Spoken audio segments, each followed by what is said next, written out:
Hello children, we begin with the national income and related aggregates again. We are done with the basic concepts in the previous class, and all those concepts are required to understand the concept of the various aggregates that we are going to learn today. So, before listening to this class, I earnestly recommend you all to go through the concepts taught in the previous classes, time and again, until you get those concepts clear. The concept of economic territory and residence that we have seen in the previous class have actually led to the distinction between domestic income and national income and other aggregates associated with it. The concept of income is used both as domestic concept and national concept. As you can see on the screen, income has been classified into domestic aggregates and national aggregates. On the left side, we have the domestic aggregate, which comprises of gross domestic product at market price, that is GDP at MP, gross domestic product at factor cost, net domestic product at market price, and net domestic product at factor cost. Accordingly, we also have the national aggregate on the right. It's gross national product at market price, GNP at market price, that is MP, gross national product at factor cost, net national product at market price, and net national product at factor cost. Let's focus first on the domestic aggregate. The definition, as you can see on the screen, is it refers to a group of statistical measures of the value of production activity being carried out by production units located within the economic territory of a country.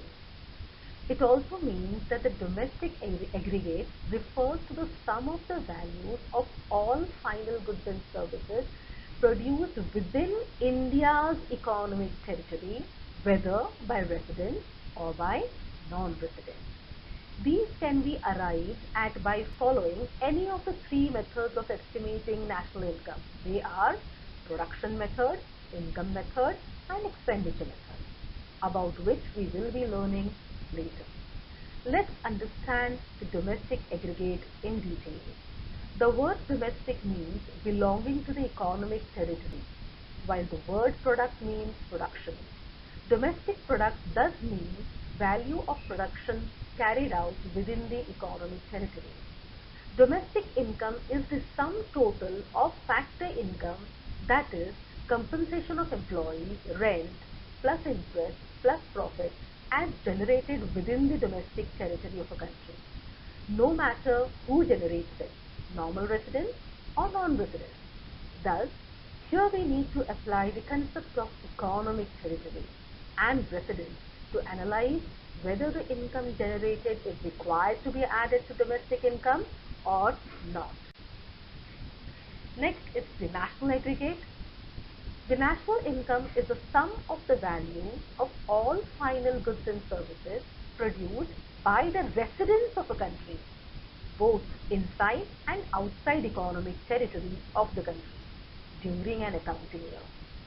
Since domestic income is a sum total of all final goods and services produced within the domestic territory of a country during the period of an accounting year, it includes factor income of both the residents as well as non-residents in the domestic territory of a country.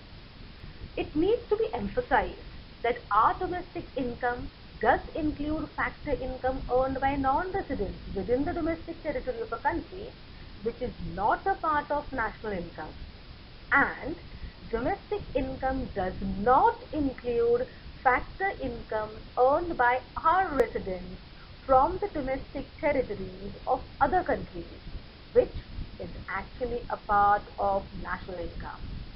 Accordingly, domestic income becomes national income provided we exclude from domestic income that part of factor income which belongs to non-residents earned by them within our domestic territory, and we add to the domestic income that part of factor income which our residents earn from rest of the world, that is, from domestic territory of other countries. This calculation of adding factor income earned by the residents of India from rest of the world and subtracting factor income paid to the non-residents within India's economic territory is done by calculating net factor income from abroad. We usually call it in an abbreviated form NFIA. To convert domestic income to national income, we add net factor income from abroad to the domestic income. Similarly, to derive domestic income from national income, we subtract net factor income from abroad from national income. Now let's have a detailed look at the various components of net factor income from abroad. Net factor income from abroad covers up difference between compensation of employees earned by the residents temporarily employed abroad and payments made to non-resident workers within the domestic territory.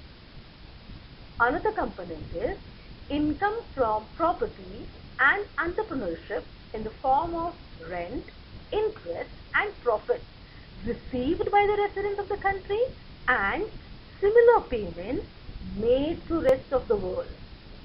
It also adds the difference between retained earnings of resident companies located abroad and retained earnings of non-resident companies located within the domestic territory of a country. All these make net factor income from abroad and is used to convert domestic income into national income and vice versa. Let's take up the concept of gross and net.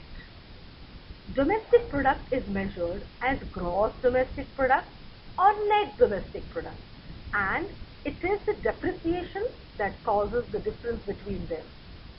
While gross domestic product includes depreciation, that is why it is gross, net domestic product does not.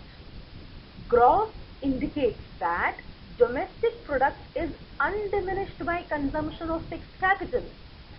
We can conveniently convert gross domestic product into net domestic product by subtracting depreciation out of gross domestic product. Similarly, if you add depreciation to net domestic product, what you get is gross domestic product. Finally, the difference between gross domestic aggregate and net domestic aggregate is that of the depreciation. Similarly, the difference between gross national product and net national product again only is depreciation. Other part which is required to understand is market price and factor cost. We have domestic aggregate and national aggregate at market price and factor cost. It means we have gross domestic product at market price and gross domestic product at factor cost. Similarly, net domestic product at market price and net domestic product at factor cost. Also, the national aggregate at market price and factor cost. What do you mean by the subscript market price and factor cost? Market price signifies that the value of production while calculating the national aggregate is calculated by multiplying by the price which buyers paid and not the price which production units actually received. The price actually received by the production units is equal to market price less indirect tax paid by these production units to government plus subsidies that they receive, if any. That is, the production units have to pay to the government the indirect tax that the producers have collected from the buyers. So, this indirect tax has to be deducted from market price. Similarly, the production units receive subsidy from government which requires to be added to the market price so that we arrive at that figure which the producers actually have with them and is used by them to make payments to the various factors of production in the form of compensation of employees, rent, interest and profit. Thus, when market price is diminished by indirect tax and added with subsidy, we get aggregate, which is at factor cost. To sum up, market price signifies that the value of domestic product is undiminished by net indirect tax. The market price of a good includes indirect taxes paid on goods by the buyers but does not include the subsidy, if any, paid by the government. The indirect tax paid by the buyers tend to raise the market price of the goods, and so its value is deducted because it ultimately goes to the government and not to the production unit. Subsidy is opposite of indirect tax. It is paid by the government to production units and is over and above the market price. This adds to the value of contribution of production units and therefore is added to market price, which is used by the producers in making payments to the various factors of production. Well, children, you should be knowing that from July 1st, 2017, all indirect taxes have been merged into a single tax named Goods and Service Tax, that is GST. Now, getting back to the market price and factor cost. To restore the parity between domestic product and market price and domestic product at factor cost, we deduct the value of indirect taxes from domestic product at market price and we add the value of subsidies to domestic products at market price. It is with this adjustment that the two aggregates become equal. Thus, domestic product at market price and domestic product at factor cost are related to each other as in the following equation. Domestic product at market price minus indirect tax is equal to domestic product at factor cost. Remember, net indirect tax is equal to indirect tax minus subsidy. Similarly, national product at factor cost plus net indirect tax is equal to national product at market price.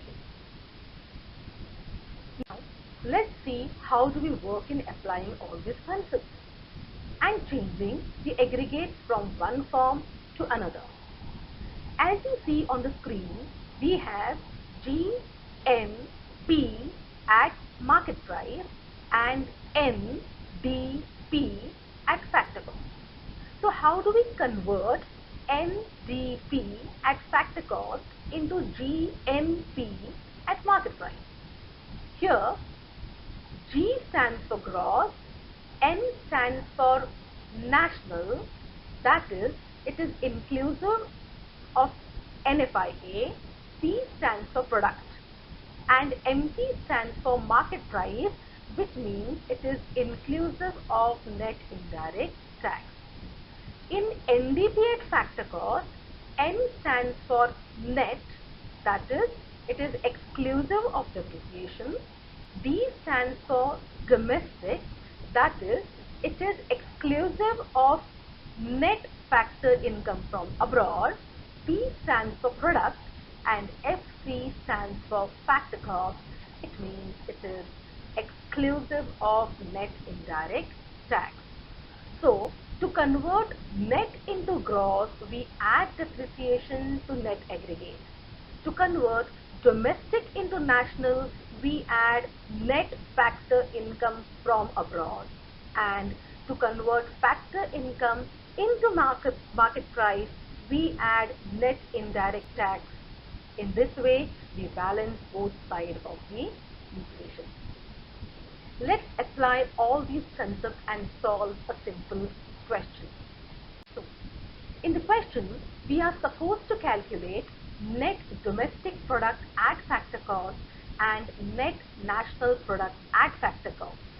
Among the given data, we have been given gross national product at market price, which is 200 crores, and NFIA, that is net factor income from abroad, is -4, consumption of fixed capital 10, GST 20, and subsidies 4.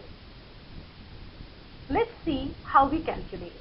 Children, we convert gross national product at market price to net domestic product at factor cost by subtracting depreciation. NFIA and NIT from GNP at market price to get NDP at factor cost. We calculate NIT in the working note. NIT is equal to indirect tax minus subsidy. So we get NDP at factor cost as 178 crores. Similarly, to derive NNP at factor cost from NDP at factor cost, we simply add NFIA. In this case, we add -4 to 178 crores, so we get 174 crores, which is NNP at factor cost. So children, we have learned the basic conversion of national aggregate. In the next class, we will be learning about the 3 methods of calculating national income, that is production method, income method and expenditure method. So till then, I take your leave. Be prepared for the next class by being thorough with what I have taught till today. Thank you.